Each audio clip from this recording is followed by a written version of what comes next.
one of the ways I like to make sure if I've got somebody on Withania, I do like them to go outside and get sunshine every day, because that really supports the HPA axis as well. So when we're using a herb to support the HPA axis, we do need to use just the environment. And that Withania, along with a number of environmental changes, really supports that client. Hello and welcome. Mentoring with Geraldine is a bite-sized practitioner podcast for naturopaths, nutritionists, herbalists, and practitioners. This podcast responds directly to your needs, the needs of the practicing natural therapist. With interviews, herbal discussions, something business and something clinical each week, you'll get the variety you need and enjoy to stay motivated in practice. Hello everyone, and welcome back to Christine from the Herbal Extract Company here on Mentoring with Geraldine, the Bite-Sized Podcast. So today we're going to be looking at an extremely popular herb. Actually tastes delicious as well, I happen to think personally, and it's got a beautiful colour. We're going to be talking about a Withania somnifera, and it's originally an Ayurvedic herb. Do you want to tell us about it, Christine? It's an incredible herb that we all love. Yes. Common, you might hear it also known as ashwagandha, often talked about as well, or winter cherry is another one, not to be confused with another herb that's called winter cherry. But I have some of the raw material here. Wow, it's really... That's the root. Yeah, yep. We use the root. Mm-hmm. And, as you said, actually there's a great quote. So I have written a monograph on this a few years ago. So you've got a full monograph. Yeah, full monograph. So often people will ask me, what do you do? And I'll be like, I write monographs. Like, what is a monograph? We in the herbal world know about. We love a monograph in the herbal world. But I often will say, well, it's a plant biography.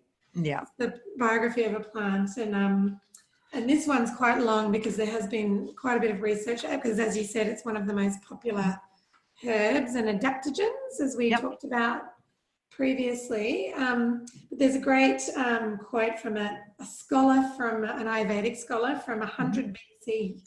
Wow. One attains longevity, regains youth, gets a sharp memory and intellect, and freedom from diseases, gets a lustrous complexion and strength of a horse. Wow. Strength of a horse. I need to take more. I hadn't noticed that myself, but yeah. And ashwagandha is a combination of some Sanskrit words which mean horse and smell. So smell of the horse. Wow. So it does it? It has quite a distinctive smell. Right. Yeah, you can sort of see these little roots. A sort of long, thin, rounded roots. It's like green colour. Yeah. They look amazing. That's what we use for our raw material. So is that ground up? We have a grinder. Yep. But I would have to check if we grind this down. We might just chop it. We might grind it down. I'd have to check with Georgia, technical director. Yeah. Whether we grind this raw material down before we extract it. But I can find out. Okay. Well, we'll find out. It look rather large, doesn't it? To be. Yeah. We'll find out for everybody at the end of the podcast. Don't worry, we'll have that information for you. Yeah. So that's amazing that the herb itself is so hard, being a root. What else do we use it for? We're using it for this, for the adaptogenic effect and to support them in this Ayurvedic system. So is it considered to stimulate as well? It's actually not as stimulating. So it's known as Indian ginseng. So it's not as stimulating as Panax ginseng or Siberian ginseng. And it's used so it's considered less stimulating, but it's used to increase energy levels, improve concentration, relieve stress. Yeah, I do love the improved concentration one. Yeah. And I do give it some, evenings to people, and that's not a problem. It doesn't keep them awake or anything like that. It's also been used in a number of studies. And in the recent monograph, you did mention a couple of those studies. And there was a very recent one in 2019 where they had a randomized double-blind placebo-controlled trial. Oh, isn't that a mouthful? We love, To relieve stress and in healthy adults. So, I mean, it's still being studied from all the way from 100 BC all the way through to now. It's one of the herbs that has a lot of study attached to it. And in that study, what did they find? Well, because often they're looking for the mechanism of action when they're studying them as well, and it's often really hard to find. But they believe it's not certain, but that it's modulating the HPA axis, adrenal axis. Yep. So the hypothalamus pituitary adrenal axis, which is related back to that what we talked about in a previous, when we were talking about adaptogens, that adaptation syndrome, general adaptation syndrome. Yeah. So they believe it's working by modulating that axis where our stress is. One of the ways I like to make sure, if I've got somebody on Withania, I do like them to go outside and get sunshine every day, because that really supports the HPA axis as well. So when we're using a herb to support the HPA axis, we do need to use just the environment, and lunchtime sunshine really supports, because remember, under lights all the time. I'm in lights in this room, you're in lights there, and the lighting is the wrong spectrum, and so we have to get our clients to go outside. So having lunch on their veranda, or some people said, oh, I go to work and I'm in the car. I'm like, well, you might just need to go and sit for 10 minutes in your car if you don't want to walk the streets, or but it's about getting that sunshine into the eyes, on the retina, because it's the right spectrum. But I mean, if you can get it on the skin as well for some vitamin D, obviously we're not advocating that you go and get burnt and all the bad things for the skin, but it will that helps with that HPA axis, especially where people are exhausted in the morning, they can't get up in the morning, and then they have that spike of energy, and they're having that HPA axis dysregulation because they've had that nighttime spike of energy when actually they should be relaxing and calming down. And that Withania, along with a number of environmental changes, really supports that client. So now, the other thing with Withania, there's a lot of work, type 2 diabetes you've written in this as well. There is some human evidence, and we love human evidence. As we've talked about before, the in vitro and in vivo, so the test tube and the animal research isn't necessarily, we can't extrapolate that to human use. Because obviously we're very different to a rat or an infant, and you don't even want to read about these studies. I mean, they're so cruel. So when we get human studies, it's wonderful because it's evidence, it's good evidence. There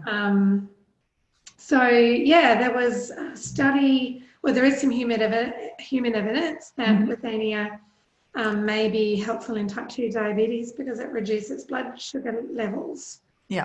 So it's a small study that we're comparing like a hypoglycemic drug, and there was a decrease in the blood glucose, which was comparable to the oral hypoglycemic drug. So it was only 6 people. Oh, that is a tiny study, but it's the start of something else. But they took it for a month. They had 3 grams a day. And so it was a positive outcome. So that's always good when it's a positive outcome. We have to. It is. And with your type 2 diabetics, I mean, there is so much lifestyle change and intervention that's needed as well. So if we've got, and stress is always very big for people with type 2 diabetes, because they're worried about their health as well as about all the other things that everybody else is worried about. So it's good to know that we've got something that can go in that mix to support them while they support themselves to change, often the diet and all the other things that go along with it. So now we did actually wonder about the how we grind the herb. So I think you've had the answer given to you. So what is about the root itself? Yes, so I spoke to our technical director, George, and he said that, so obviously we get different batches. So every batch is going to be slightly different as far as the size. Yep. So if it's less than 50 millimeters, right. If it's bigger than 50 millimeters, then we will mill it prior to extracting. Right. So it just depends on the size of the material that we receive. Yeah. So that's the thing with the root. So it just depends how much they've taken back from the plant. So the plants are pretty hardy. They're very solid, very tough wood. The root is very tough. There's different sizes in this. Because then we obviously want to get the surface area, the most surface area of the plant. And I have some, so this is our bottle of Withania. Nice. 1:1. And I'm going to try and show you the colour here. So it's got a lovely red, and it's very yellow, and it's a nice colour. That's a lovely yellow, sort of a mustardy colour. And you'll be taking some of that, I'm sure. So what are we smelling? Yes, it's very, I feel like I'm in a wine, out of practice with all that, but it is very earthy. Yeah. You get a very earthy smell. So when we have obvious, being a root. The organoleptics of the herb are really important, and that's part of being a herbalist as well, whether we're a brown bottle herbalist like me, which means that I buy off companies such as Herbal Extract Company, and I buy my herbs in a brown bottle. I very rarely make them myself. I do make them myself, and I can do, but there is some time. There's always a time factor there. And so it's really interesting when we smell the herbs, especially when we get them from different companies, and the smell of the herb itself, and whether it's a 1-in-1 or a 1-in-2 or 1-in-5, and so it goes on, as to what we're going to be getting from that herb, and the flavor, the smell, the taste, the viscosity, all of the things that go with that herb, and how much we need. I found that you don't actually need very much Withania in a dose for the client to be able to get immediately start getting some of that stress relief and some of that support, and to calm them down. It's a great herb. It's really good. Yeah. So, okay. So have we got anything we've missed in there about Withania that you wanted to mention? No, it's it's generally a very safe herb, as you were saying, and it has quite a number of different actions. I'm just looking in the monograph. It has sort of an anti-inflammatory action as well. Yep. And aphrodisiac. Oh, really? Oh, wow. We like a bit of that. So obviously you've got more energy. Yeah, I guess if you've got more energy, that's going to be a knock-on effect, isn't it, an aphrodisiac? It's most famous for its use for resistance to stress, and it can safely be used in adults who are under stress. That's been proven in human trials. Yeah. So it's a lovely herb, and it's actually in a lot of products, but when you see a herbalist, of course, you're getting what you need for what your problem. So it's always really good. So thank you very much for coming on again today, Christine. It was lovely to speak with you, and I look forward to us chatting again soon. Yep. See you then. Bye. Bye. Thanks so much for joining me today. Don't forget to rate, review, and subscribe to the podcast for the weekly episodes. If you'd like even more support and learning, then the Academy is for you. Here you'll find part 2 of the herbal discussions, more clinical learning, and case studies to support your clients in practice. Bye for now.